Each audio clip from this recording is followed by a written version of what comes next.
What's up, everybody? Good evening, and welcome to another exciting episode of the Calyx Crew podcast. We are joined by our good friend today, the Clone Coach.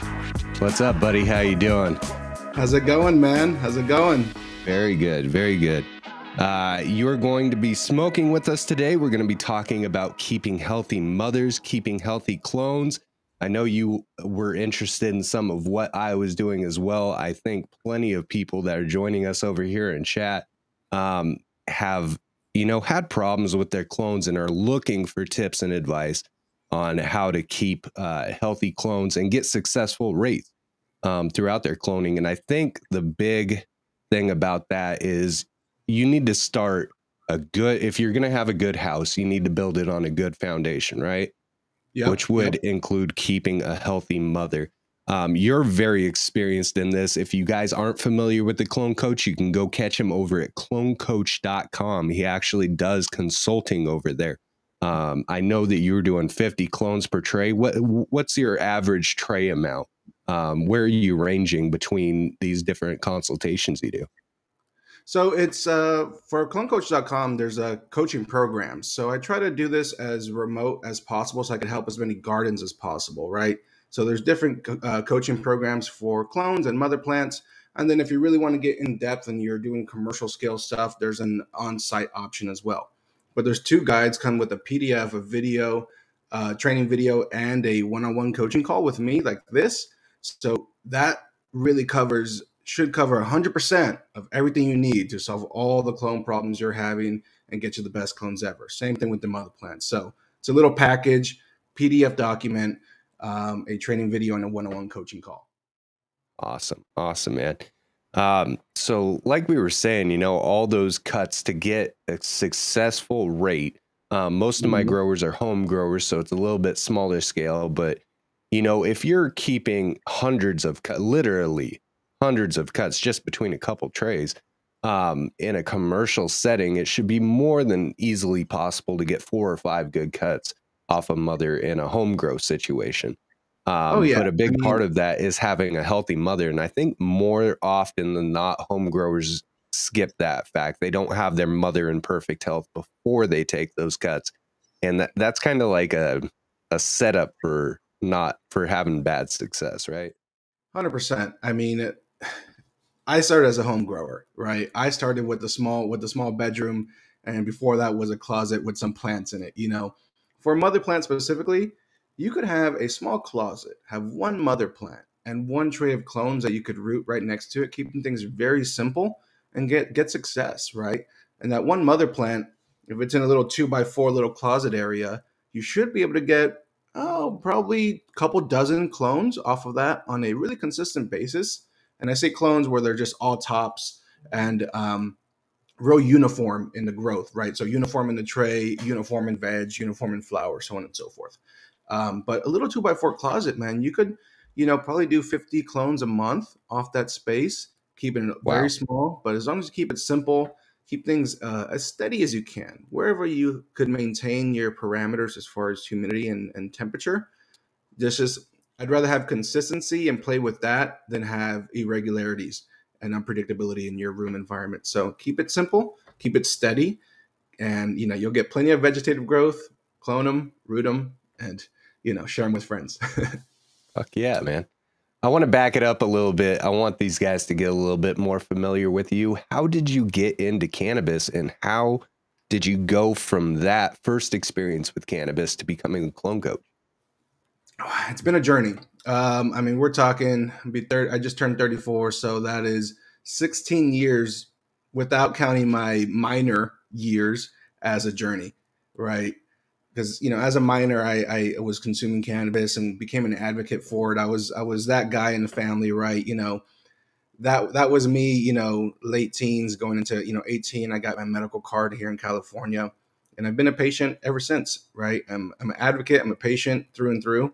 And earlier on, I didn't have the ability to, there was no commercial facilities that I was able to work at, but, I had the desire to cultivate, did the collective thing, cultivated that way and stuff here and there, but really grew that into when 2016 hit, 2015 hit, I left my corporate job because I just couldn't ignore the desire to cultivate and give my all to this plant, really.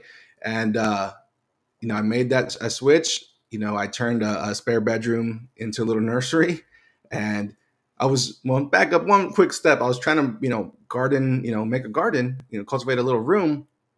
But when it came time to get plants to fill the room, get clones to fill the room, was where I got stuck.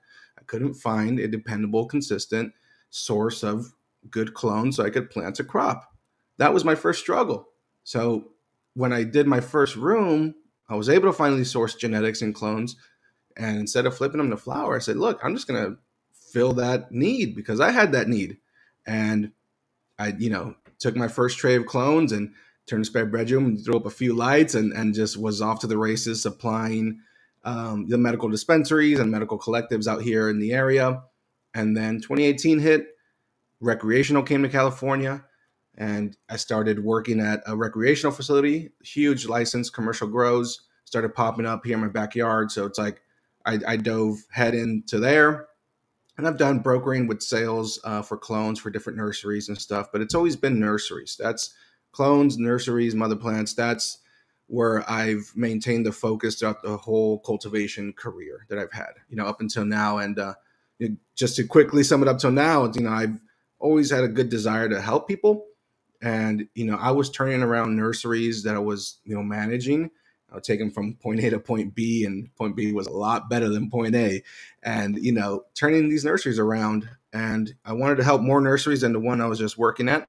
So I started helping friends that were remote. I would send in some info. I'd hop on the phone. I would send them emails. I would, do everything kind of just scattered around until I finally kind of packaged it up and said, let's see if this really helps people with this package that I created. And it's been working.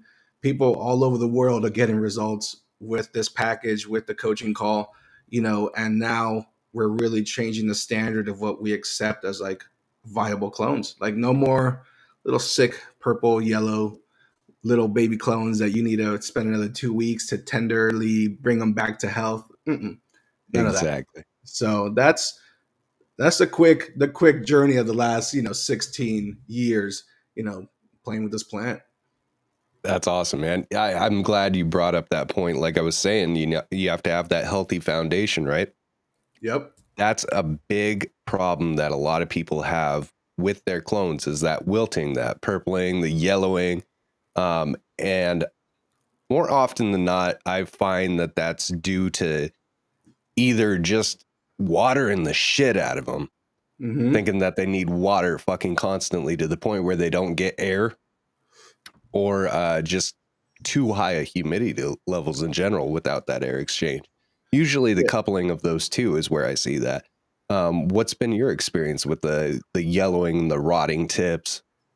Yeah, I mean, if that's happening in your clones, if you're getting rotting, fuzziness, dampening off, mold, things like that, you have excess humidity, and it's a very common problem. It's like overwatering your vegetative plants or your flowering plants. You could have too much humidity in your clone domes and your clones for too long, and that leads to problems. So a huge tip that I could give to people is just let the plants breathe. Let them breathe. Don't trap that humidity, that stagnant, stale, humid air on these clones for days and days and days on end. If you just eliminated that out of your process and you let these clones breathe a bit more, you'll eliminate, good chunk of those problems we just mentioned. So a very common thing is just like too much humidity for too long. That, and if you combine that with a little bit cooler temperatures, like in the low 70s, recipe for disaster, recipe for issues, recipe for extending your rooting time, recipe for all the above, really. Yeah, I think you and I kind of came around the same era with the HPS and CMH kind of being like the new thing. Wow, these are pretty cool, Yep, the And now Gavitas, there's like LEDs. double-ended. LEDs are dominating the fucking market. Well, when it came to the LED switch, they're so efficient. We're often running lower power, which results in lower temperatures. So that's something that should have been brought up. So I'm glad you mentioned that. Our Patreon member Crawdaddy wants to know, what is the optimal temp and humidity I run mine like low 80s, high 70s, Hmm. and I don't think I ever surpassed like 70% on my RH. What Hmm. is If those are something your that you do? parameters, Okay. yeah, if those are your parameters, that's spot on. That's real good advice. If you could maintain a steady environment, shoot for 80 degrees. If you have to deal with a little bit of a swing, try to see what side of the swing is better for you, right? A little bit warmer rather than a little bit cooler, right? With humidity, if you're capped at 70%, like that's a max that your room hits, that's great. Shoot for 65, 60. You don't want to be 40s and 50s because then you're too dry and you're really gonna have to readjust your whole dome protocol to compensate for that lack of humidity there. But even if you're a little bit more humid and you stay at 70, as long as your room could breathe, if you treat your room like a dome, like one big dome, and let that air exchange happen without days and days and days of trapping that humid, stagnant air with humidifiers pumping, and so if you just let it breathe, you'll be able to, deal with a little bit more consistent, higher humidity as well. Good point. What is some of your favorite methods for cloning? I've had growers that I've personally have used the hydrocloner. I've cloned directly into soil before. That's actually one of my favorite ways, just because for the home grower, it's cheap, easy, and if you got you got everything in line, it'll happen for you with pretty good success rates. But I've Yeah. done that. I've done the root riot and the Hmm. rapid rooter cubes. I've used the rock wool. I wasn't crazy about the rock wool, but I wanted to know a little bit about what your preferred method is. What are you seeing the best success with? Obviously, it's a little bit different grower per Yeah. grower, situation per situation, but the man himself, let's hear your little thing there. Obviously, you can't give us a secret sauce, but Yeah, I mean, my favorite versus what's the best are two different answers. I would probably say right off the bat, right? I mean, but my favorite, I like, I like 50, clones per tray. That's a good solid number for me. But in the tray mediums, root riots work good. I mean, you could always root in a root riot. The only thing I don't like is like it's a little bit inconsistent in the holes, but yeah, you'll get that thing to root no problem, right?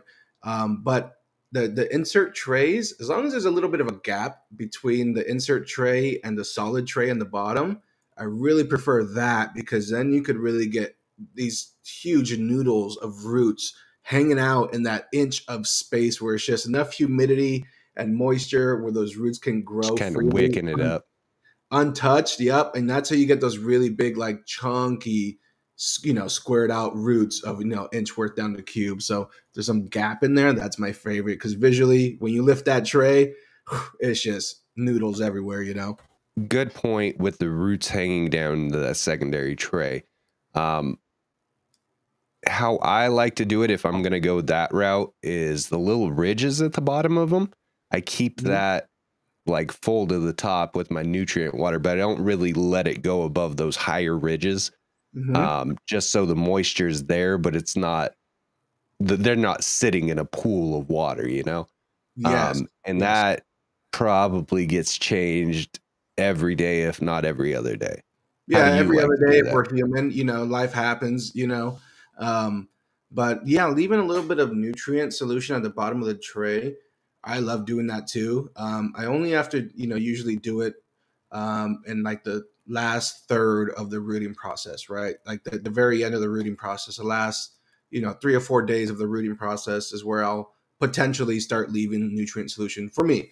Because Yeah. I just, Start once acclimating. they're yeah, yeah, and then if they're ready, like they're already switching to veg, then hell yeah, I want to give them more newts, more light, make them use that root system that I'm building up. So, yeah, man, I love that trick, and that's really how you get those long spaghetti noodles that are that lift up and super long because they're hanging out in a little bit of nutrient solution. So, is there anything that we can do to our mothers to kind of prep them for more successful clones? Just make sure she's healthy. That's it. Like Definitely. that's number one. Make sure that the plant is vibrant enough that it's transpiring enough to where it's drinking the nutrients on a consistent basis, right? It's uptaking that water. It's not become bogged down. That root zone is really healthy and active. you have that good balance of light to where it could veg out enough. And as long as she's green and happy and praying and eager for that next watering, right? Like it's a vibrant plant. That's what you should do. It doesn't matter what nutrient brand you use, doesn't matter what, just a healthy plant. Do that. Follow some simple recipes, some simple additives. Keep it real simple, and just make sure that plant is thriving. And that's how you really prepare for a good cloning session. Is just having the healthiest plant you can. And if you want like specifics, I usually allow 2 weeks of growth before I clone. So 2 weeks of uninterrupted growth and then clone. If you're going to keep vegging after that, then you would need to prune and time it to where like 2 weeks before you're going to clone is where you just leave it untouched. Let's go a little more detailed into the actual clones themselves, because I believe I was looking at your stories a little while back, and it made me laugh. At the same time, it made me really happy for you when you did your experiment with your shorties, the little Oh tiny yeah. clones in there. I was always taught, take a healthy size clone. The more nodes you have, the more auxins you have, the more rooting hormone you have.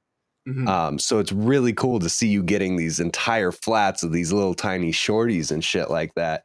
And at the same time, I was watching that and retaining something else that I had seen on your page before that, and it was that you didn't use Clonex. You weren't a fan of Clonex. What rooting hormone, what rooting practice are you using? I think you may have gotten that mistaken. I do like Clonix gel. Okay. I don't like the Clonix solution, or Oh, okay. I don't need the Clonix solution, for my soaking The and stuff or mist. feeding.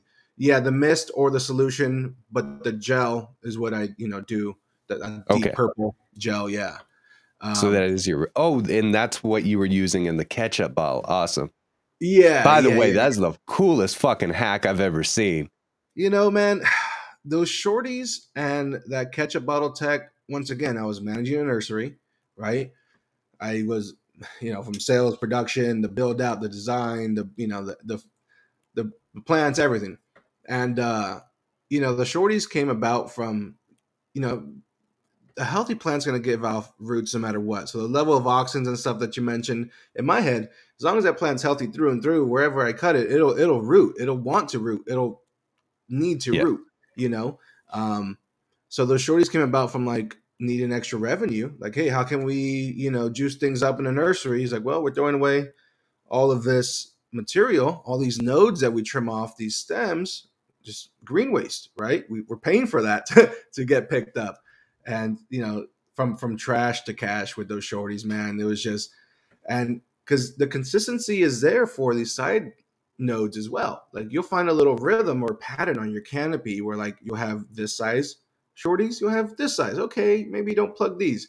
All of them this size, plug them up. And it was the same process. And those little shorties are, shoot, man.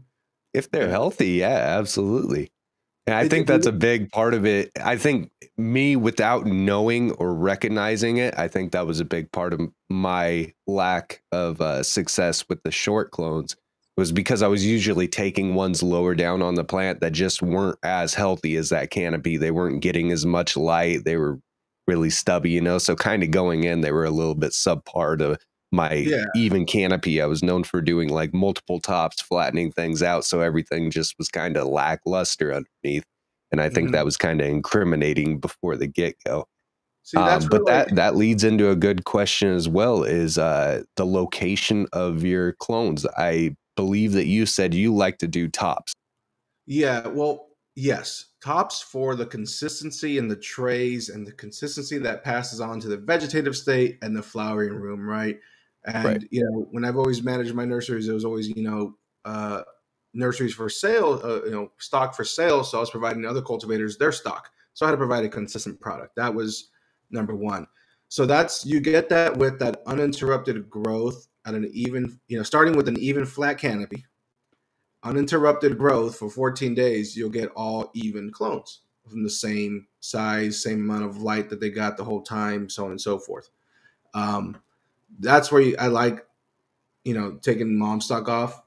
that next like B or C level stuff, that the canopy you're leaving behind, there's nodes there, there's clones there, there's branches you could cut and root, but those are B and C grade. You're starting to play with that, so you'll get at max B or C grade coming out.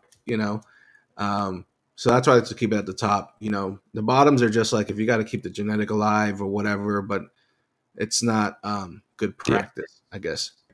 I'm with you. I'm with you on that one. Yeah. I didn't even ask you, what are you smoking over there?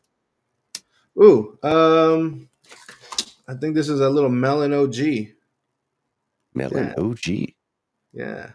What's your typical favorite kind of flower? Like what kind of, you into the fruity stuff, the sours, the hazes?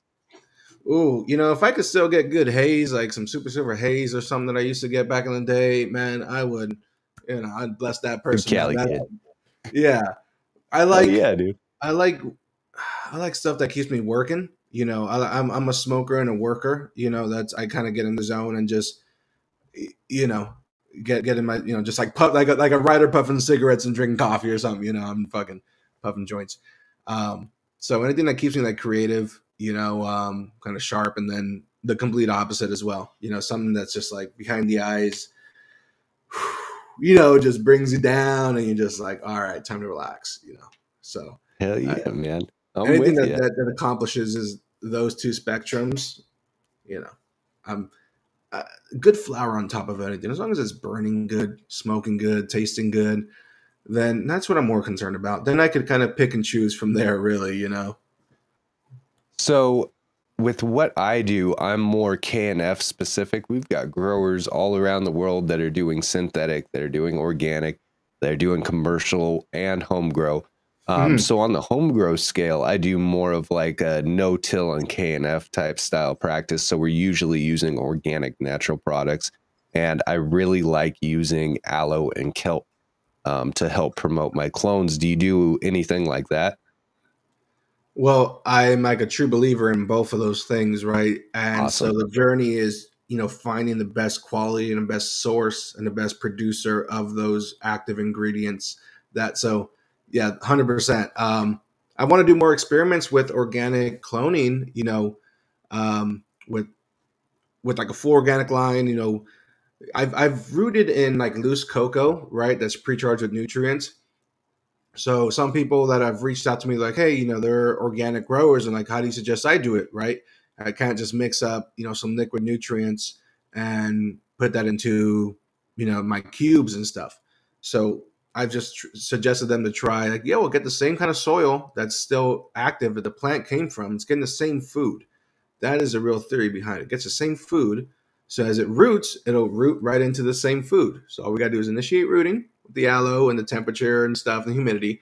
And then once it hits that, if it was already feeding that and it wasn't too much and it was happy, then that moist media and that extra humidity and the root striking should keep the momentum at the same pace. Is that what do you think about like using the same soil that, it's already That's active? what I do typically. Yeah, Yeah. yeah. I use those the first time I ever attempted cloning, I did rock wool, and Mhm. I've never done synthetic. I've done synganic nutrients, but I've never done any Okay. synthetic growing Is that myself. is that just like bottled organic stuff?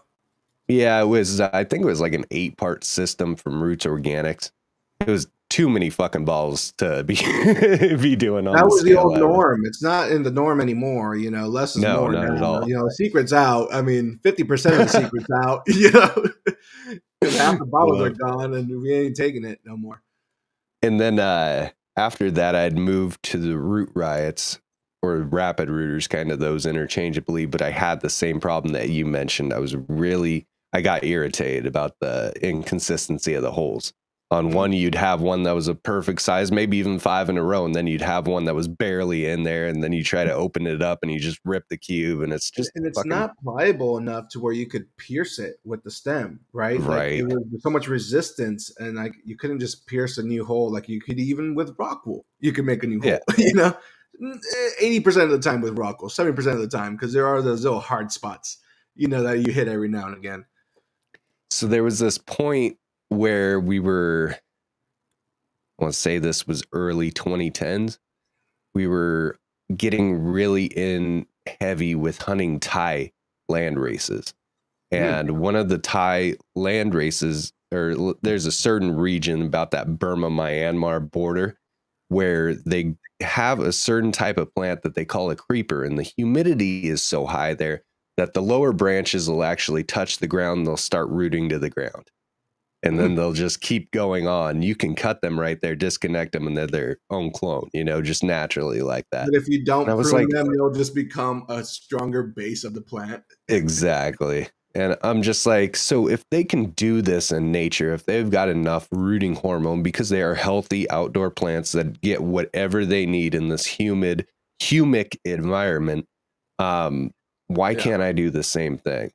So I basically took the exact same practices, which it sounds like you and I kind of cloned similar, within similar conditions and everything. I was utilizing the same practice, but I started using my soil instead. And it started off using like solo cups, and then I put a little hole in there, same idea. Um, Pre-moistening all my medium before Hmm. doing it. And then I would just take like a Ziploc bag or something and put it over the top and tape it on, as a humidity dome. After Yep. a couple days, I would cut one corner of the bag. A couple days later, I'd cut the other corner of the bag and just, increase that airflow. And I was getting 100% success and I wasn't having problems. And I was like, what the hell? I had a couple that died, and they had like that dampening off around the end there, roots rotting, whatever. So I was like, well, we got to open up a little bit more airflow on the root zone. So it started off with just mixing some more rice hulls in with it, and aerating it more. It doesn't need as much nutrition at that point, but it does need nutrition. It needs So I added oxygen, some more rice a hulls, and I better got a little oxygen. bit better process with that one. And then what I ended up, my favorite thing to do is take like a little small soil blocker, same thing, add a little Mm. bit more rice hulls so there's more aeration, but then I'll take a soil blocker, which is like have you seen one? Soil blocker? No. Yeah, it's called a soil blocker. It's a little tool, where you can reach into your soil there. It's like this size of a square tube. You can get like a 1x1 or a 2x2 square. It'll do 4 at a time, and then you just clench it together, and it'll pack that soil together in a square, almost like a rock wool cube, like Yes. that type of Yes. size. And then you just put Yeah. a little hole in it. Boom, go. I have seen that. I have seen that. Commercial nursery productions have that. It's a tool. Have a loose bed of soil. Just Yep, boom, scoop it, pack it. Boom. There's a 12x12 or whatever comes out yep. of whatever. Yeah. And then So just you use it with the pre soak same. it the same way, and Yeah. keep the ridges at the bottom with a little bit of moisture in them. I do great with this. Well, look, man. When it comes to cloning, all we're doing is initiating rooting. Right. The plant's gonna want to root. It has hormones in it that tell it to root. You supplement those same hormones to encourage rooting. You initiate the rooting process. And once you start rooting, you're switching right back into the vegetative process. So it's just right back to where it was before, just growing in a veg. That's it. A week of rooting, a week of veg. Plant is ready. Clone is ready. If you just take it a step back and like how you did it, fairly rudimentary with a Ziploc, but you were accomplishing that and you got success, right? The plant's going to want to do those going to want to take those steps naturally. So yeah, man, I'm glad we're on the same page there with like just using the same medium of the plants that the mother plants in organic situation, right? Yep. And I did use the Clonex in the rock wool. I used them in the rapid rooters as well. But when I started moving to my soil, I just I'm a little bit of a hippie, and I wanted to get it as organic as possible. So I started taking something that Gas told me, and that was taking fillets off my aloe plant and dipping my clone straight into that aloe, to get That that aloe acid, gel, Yeah, right? same Yep. thing. Or doing foliars with kelp and root drenches with kelp and things like this. I was under the impression that you ran heavy synthetic nutrients in most of your grows. As a base nutrient, I do run the base MPK with just a simple two-part synthetic nutrient. But the bigger piece of a healthy plant are all the biostimulants, and 9 times out of 10 they're organic biostimulants. Like that is what makes a really healthy plant. For me, like it's always been like cocoa and bottled based nutrients, and then organic biostimulants, and that right environment, right light, that gets me a healthy, happy plant. Um, so I mean, but I'm right there with you, man. It's like it's if you could have the organic covering your bases, then biostimulants don't change. Right? If you got your MPK covered, the biostimulants don't change. The plant wants all those natural, healthy things. How do you feel about the use of microbe inoculations with hydrosynthetic growth? It's one thing that I say I won't grow without. Really? Wow. So, how do you feel about the people that say that the salt-based synthetic nutrients are killing off these microbes? That's not what salt nutrients do, right? Microbes and beneficial fungi and beneficial bacteria that are active in your root zone could only get killed by a fungicide or something like that that kills fungus and bacteria. That's what kills it. Whether that's a chemical fungicide, is usually the case, right, where that will kill off your microbes. But salt-based nutrients are just providing exactly what's in them, right? The nitrogen, phosphorus, potassium, copper, sulfur, all the micronutrients as a base. And that's the MPK value. But, it's not a fungicide, in its chemical nature. So it won't kill off any beneficial fungi. Cool. Very cool. Yeah. Yeah, that's something I've always appreciated being able to talk about because I'm not one of those no-till guys. It's like, oh man, organics all the way. You're the devil. I've got growers all around the world that do every kind of growing, and I ask personally out of curiosity because I have Yeah. not got to grow in that way. And I haven't grown in your way with the other way. So like I'm curious too, man, because this plant's an amazing thing, right? Like so the inputs that it receives that we provide it, like that's what drives the curiosity with like because that drives different results. And for me, a healthy plant is undeniable. Like I don't have to tell you, I can just show you and you just see it, and the plant will tell you that it's Oh fucking yeah, right. So healthy is healthy is undeniable. absolutely.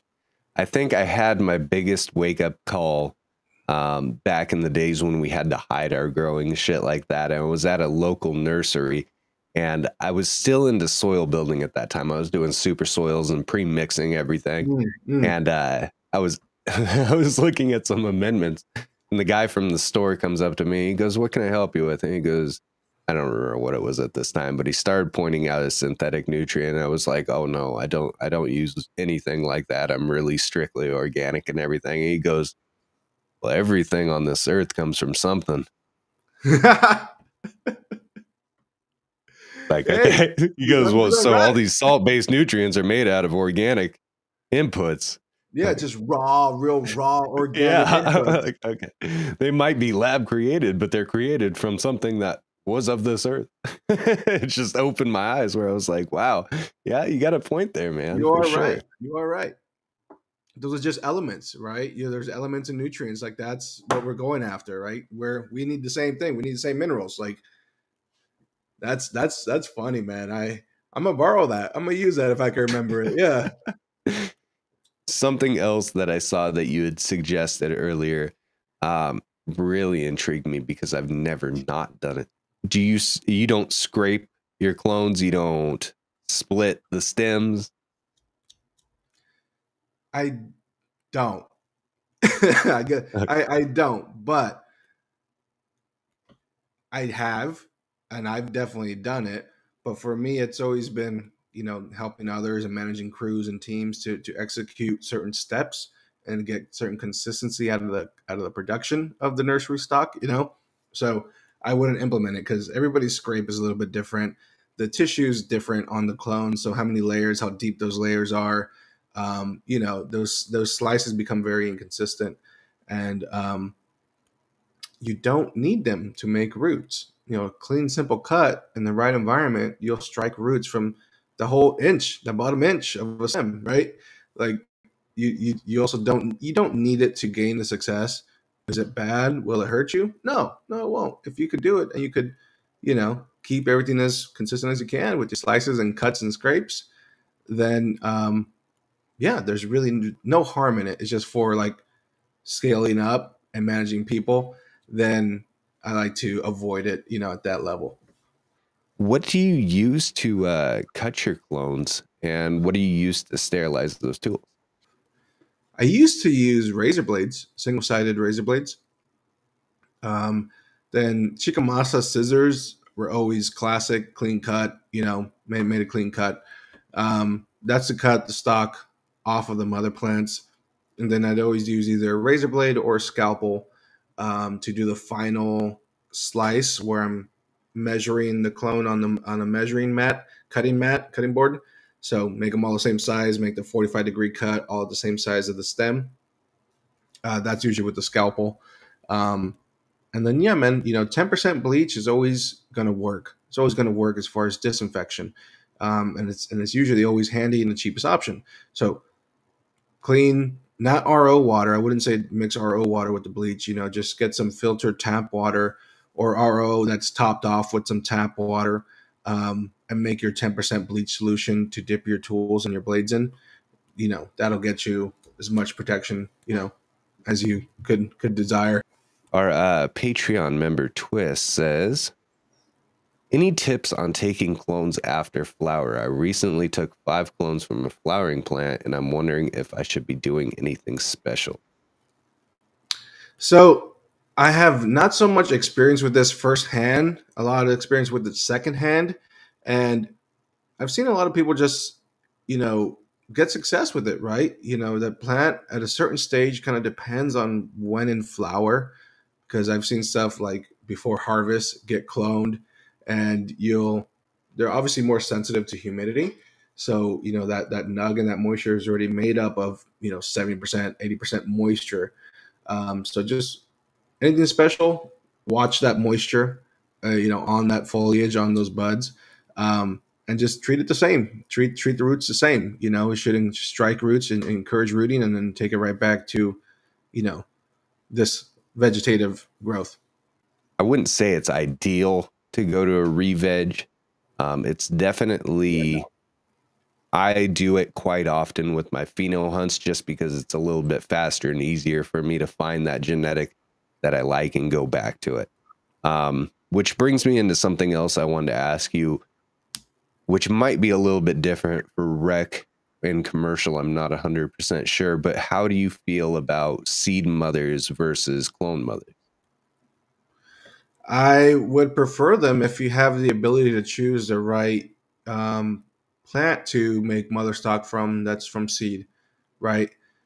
A mother stock, whether it's from seed or clone, it should be a proven genetic. Should be something that's proven, trustworthy. You know what to expect. That's why you want to duplicate it over and over again. But if you have the ability to get seed stock and choose your mother from that, you always get, oh man, there's nothing like a seed, right? A real healthy seed is going to be super vigorous. You give it all the inputs. You'll probably get some Jurassic size looking fan leaves, just a plant that's just crazy thriving, right? So 100%. If you could do seeds and find that right one you want to make a mother out of, yeah, it's the way to go. Is there any difference between the time that you would keep a seed mother around and the time you would keep a clone mother around? No, but I guess the seed mother would have more of a longer life just because of the early stage of the seedling, and That's then slow. cloning and Yep. stuff. So that extra time that gets added, um, would probably be the only difference. Okay, so you're not seeing any weakening in the genetics going on from a seed mother to a clone duplicate mother of that seed mother. No, on proven healthy genetics, one or two generations or even a handful of generations down, if you keep that plant in a healthy state, free from pests and disease, and just give it all the inputs that it needs, you have a healthy plant. I've seen very few cases of that genetic drift. In that sense, when the plants are getting older and like, oh, it's an old mom stock genetic drift. It's like, well, a plant that is going to live for a very long time shouldn't get the same recipe as a plant that's going to live for a short amount of time. You have to look at the whole picture, right? So it's usually the plant, you could keep a healthy plant going for 6 months, 9 months. Like you just have to do a lot of things to make sure it's really healthy and free Oh from yeah. pest and disease for that period of time. you know? That's awesome, man. Yeah, we used to do that for our outdoor season. We started running these big old greenhouses outside, and I was like, man, this is not indoor growing anymore. You know, we've got to kind of change our headspace up. We need more veg if we're going to wind up with these gigantic ass plants, you know? Yeah. Yeah. So we would there was a couple cultivars that were really, really slow growing, and to get a nice proper bush. And the other thing is going from an indoor environment when you're growing over the winter, you know, and getting a nice healthy one before that spring and bringing it out there, you already got something big that Mhm. acclimates a lot faster than, you know, like a little tiny clone would that Right. was already used to an indoor environment. So we'd bush these things out for like 6 months indoor. You know, we just get these huge ones that were about to touch the light and then just move them outdoor and wind up with like 14-foot plants. It was so much fun.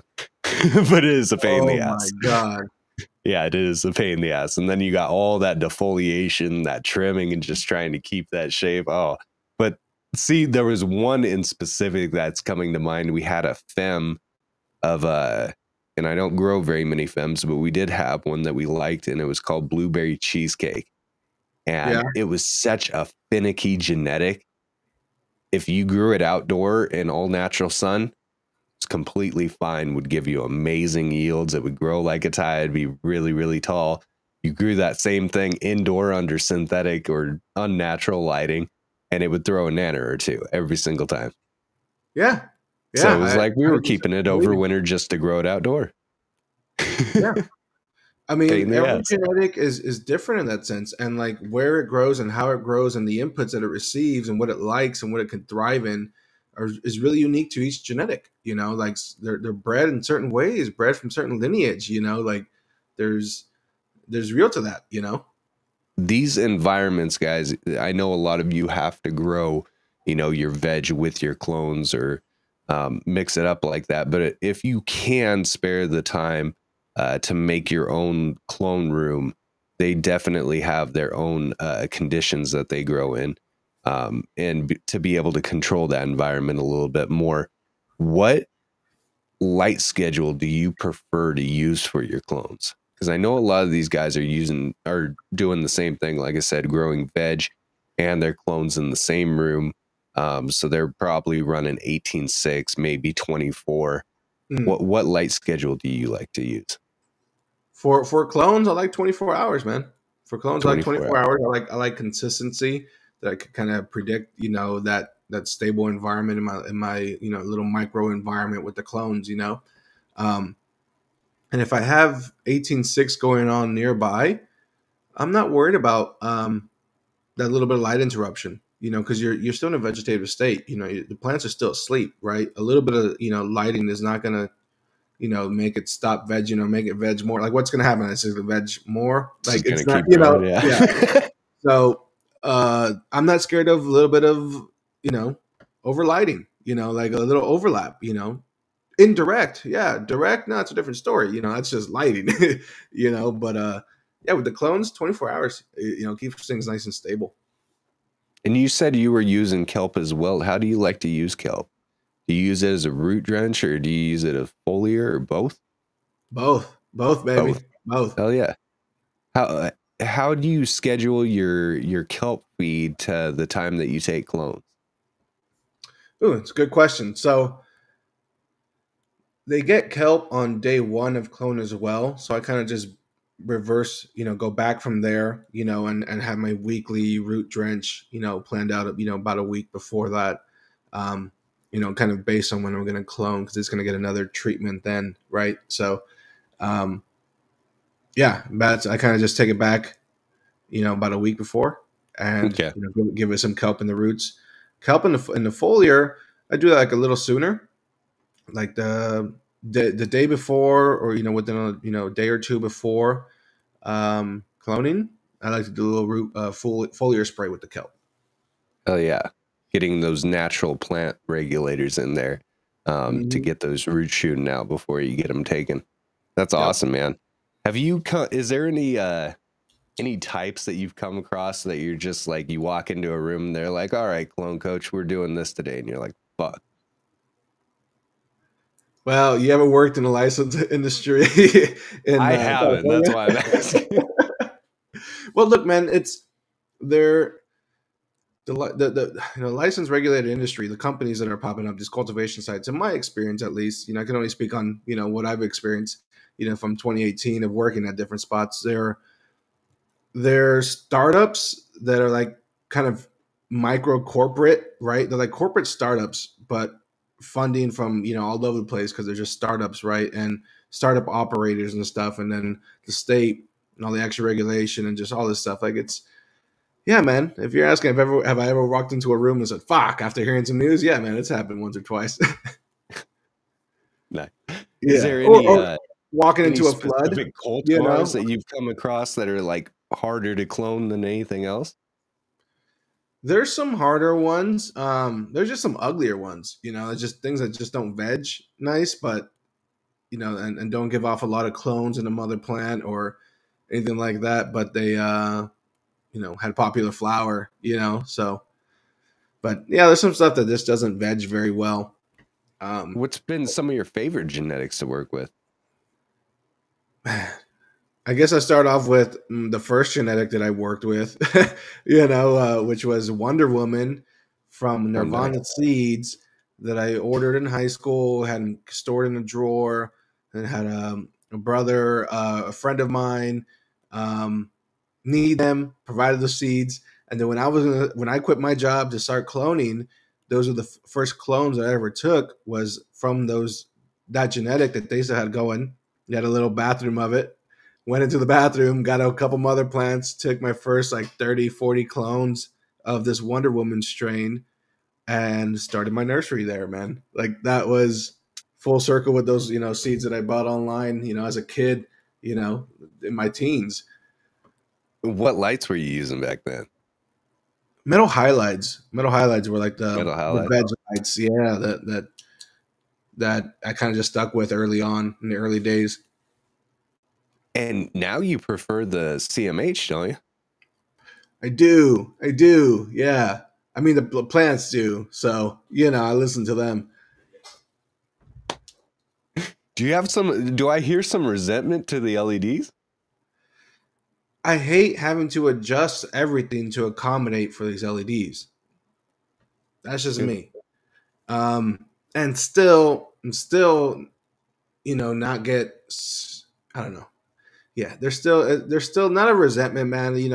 I've definitely veg some solid mom stock and veg stock underneath LEDs, but you're playing a different game, and you really are adjusting everything else. And they're usually higher inputs, not lower inputs. For this lower light LED, lower wattage, but then you know Yeah, but the balance is kind of off. the efficacy, they require a little bit more. Right? Absolutely. Yeah, because I mean, for me to get the same result in my plant, you have to give it a bunch more, right? If under CMH, I could have very healthy, very solid green, and from top to bottom, solid green plants, healthy like at the low twos in the EC, right? Low to mid twos in the EC with healthy biostimulants and light and stuff like that. But with LED, like I would get purple. That's where I would get purple stems, purple striping. So I have to adjust base, adjust uptake, adjust. Yep. That started adjusting. And for veg specifically, I don't, the wattage is not that big of a difference. Like I don't need a lot of wattage in veg anyways. So for flower, maybe it's a different story, you know. But I love that's the that's not CMH my for veg. realm. I'm with you. Yeah, but for veg, man, you don't need much. I mean, you less than 1,000 watts over 4 by over 32 square foot, 4 by 8 tray. You get 1,000 watts on that, you get 1,000 clones a month, man. No problem. Good point. Good point. Yes, I switched over to all those LEDs, but honestly, I still prefer, and I wanted to ask you about this as well to see if it lines up. If you're in a situation where you're doing clones on racks and you need that low profile lighting, Uh huh. Uh huh. would you still go LED strips, or would you go with the T5 high outputs or something else? For that vertical racking, you can't go CMH because I tried that and Right. you're like at 16 inches. With an LED light, you could probably be at 4 inches. Um, T5, I never really liked using T5s. I never needed to because I was using the other lights and stuff. So I just don't like them because I've just never used them enough to really like them. Um, but yeah, man, I'd go LED. I mean, I'm playing with them too. I got some LEDs in the closet right now. Like it's Oh, so you're still doing home grow as well? it comes and goes. Whenever I'm able to. But yeah, I'm a patient first. So, but I am kind of regrouping that room to make it more value based for like trials and research and stuff for the channel for Clone Coach and stuff. So I'm gonna give it a little bit more effort. So it's on pause for now. But yeah, man, I've a spare bedroom changed my life. So I would definitely look into what I'm going to do is after this, I'm going to send you an invite to my private online community. uh-huh. It's growers from literally all around the world, Australia, the UK, Ireland, whatever you can think of. We've got a lot of Canadians over there as well. Shout out to the Canadians. Shout out to the Americans. I'm not leaving you out. I'm just one of you, so I don't think about you.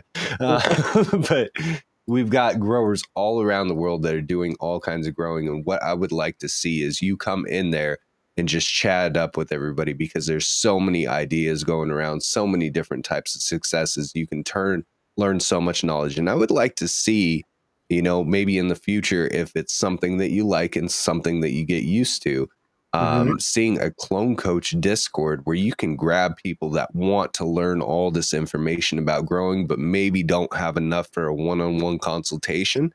And Uh-huh. then you can start monetizing that. And I can help you with that as well, because I know there's a million people just alone in this chat right now that needed this information today. There's always going to be new growers coming in and out. There's going to be that next generation over and over again. And the number one problem that's going to keep going up is, I love this fucking plant. How do I keep it around? And Yep. Clone Coach is there to help them. So I appreciate you for taking this time with us today, man. You did fucking awesome. So much information passed out there. Guys, go check them out. If you haven't, you can find even more information that we came across on this over on IG at Clone Coach or clonecoach.com for more guides and consulting. Thank you again so much, man. Do you have any more questions or any shout outs you'd like to give before we get going here? To you, shout out to you, man. Thank you, Thanks, thank bud. you for hosting. Thank you for being a great host, man. This was a lot of fun, man. I could have kept on rapping, man. We gotta have another one, whenever you have the time, and we could get into it Always. again, man. But yeah, just thank you for everybody that tuned in, and thank you for having me. And yeah, if there any, head over to Clone Coach. I try to on IG. I try to cover as much as I can there, and really doubling down and providing out content that's really digestible and really hits a lot of those problems that we experience making clones. So thank you to everybody. Absolutely, man. I appreciate y'all for coming in here, for the Patreon members that have supported and made this fucking possible, asking questions, bringing it in here. I got much love for you. We're going to invite the Clone Coach over to our private Discord community, and hopefully he'll be able to come in and check out one of our games. We've got Do or Dab coming up here pretty soon. If you want to participate, go get at Hostile Panda. He is our event coordinator, and he's putting these games together. You guys can win free seeds just by fucking getting high. What a great fucking game to play, So do not hang out. It is Dank Magician. What's his IG handle? It is Clone Coach. You can just find it at Clone Coach. You search that on IG, you will find him. The guy's got a wealth of information. Check out his highlights. He really breaks down a lot of the questions that are pretty commonly asked for him. So until next time, guys, we've got a lot of changes coming here in January. We're going to introduce a couple new tiers. We're going to introduce one that's higher, and we're going to introduce one that's lower. With the new tier that's a little bit higher, you'll get a one-on-one consulting with me where you can talk to me anytime. During the month, we'll set up a couple different sessions where I can talk to you one-on-one and help diagnose your grow to get it optimal. We are also going to do a lower tier, which is going to be more of like a support the show, for the people that don't have a lot of money, but want to get a little bit extra, maybe watch the shows after we're done recording them. But before we release them or get involved with the crew a little bit more, we're going to have a little buy me a coffee tier for the people that do want to support the show, but don't have the time to get into the Discord and all that. So look forward to that. Discord is going through a bit of a facelift right now, and that should be done by the end of the year here. So yes, thank you again, Clone Coach, for coming in, teaching us so much about cloning, your practices, your history. It was an awesome episode. And until next time, everybody, this is Doc Calix. Salix. I'm pretty high. This is Doc Calix saying, have a great night. Keep growing a good day.